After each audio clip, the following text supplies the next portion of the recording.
Hello, everyone. This is Charles Harper, and tonight's game plan, I want to talk maybe a little more philosophically about something that I talked about in our Tuesday training, and it was the three lives of PLR. And this will kind of help you to think conceptually about some of the things that we talk about here on this channel, specifically when it comes to PLR.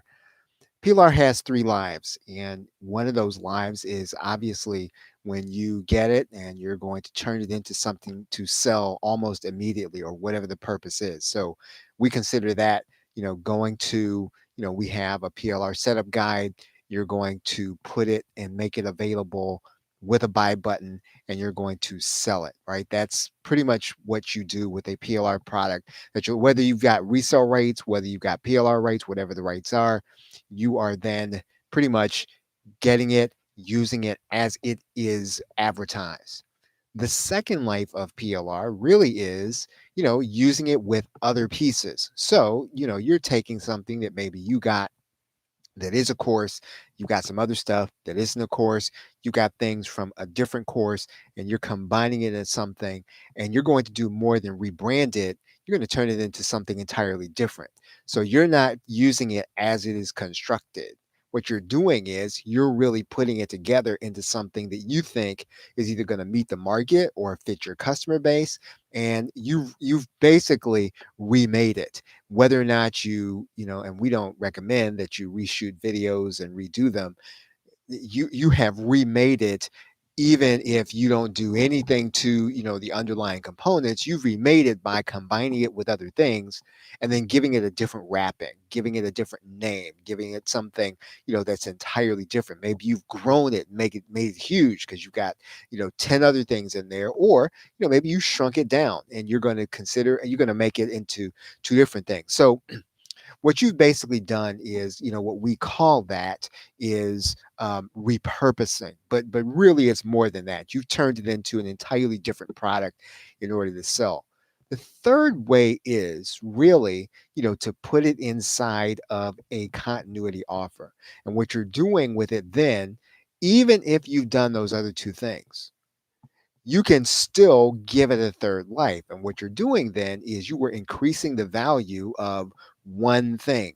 And I always recommend that anytime you have any PLR, you can enhance the value of a continuity offer by first making sure that it is, configured so it fits the learning center or it fits your membership, and then making it so that the customer sees the value. So in other words, okay, let's say you have a course on YouTube Live. You're not going to put that in there just as a course as is. You're going to put it in a way so that, whatever your membership is about, you're going to make sure that the customer who is particular to whatever it is that your membership is, they see the value in that course. You might need to do some, do some work on the course. You might need to add some videos. You may need to do some things so that they make the connection between YouTube Live and what your niche is. So remember, anytime you have a PLR product, it's got three lives. The first life is to put it immediately into something that's going to be sold, right? Pretty much what you get it for. The second thing is you're going to combine it with other things. You're going to combine it with maybe other PLR. You're going to combine it with other products. You're going to combine it with your sweat. You're going to provide it with, combine it with some other things, and you're going to repurpose it into something different. The third, and what I think is the most important thing, is that you put it inside of a continuity offer. That's the third light.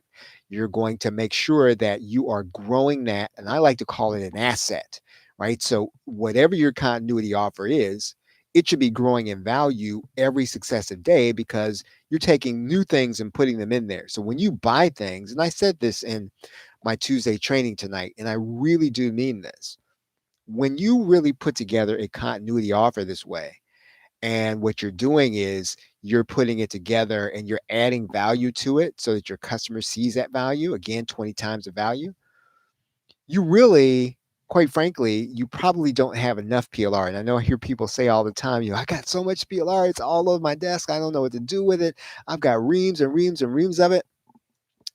What you need to do, if that's the case, right, is to put it inside your continuity offer, make it so that it makes sense to whoever's going to buy it, and then start marketing, right? Really start to get better at tweaking that offer so that when people see it, they have to have it. So again, it means you're not going to be able to just throw stuff into it and make it just really big, right? And I think I said that in my email last Thursday. I think Sean Meyer said one time, it's not value, that's heft, right? So it's not a matter of how big you can make it, it's how big you can make the value to the person that's coming to see it. And if you have that continuity offer, you will start to see the value of the PLR that you already have. So that's really it for the night. And so if I could say conclude this game plan with anything, it's really to start putting together a continuity offer that makes sense to the people you really want to sell to. And then to really, start using PLR in a way that it grows the value of what that offer is. Okay, so that's it, everybody. I appreciate you all hanging out with me here tonight. I'm just going to end the stream here. Have a good night, a pleasant tomorrow. Take care.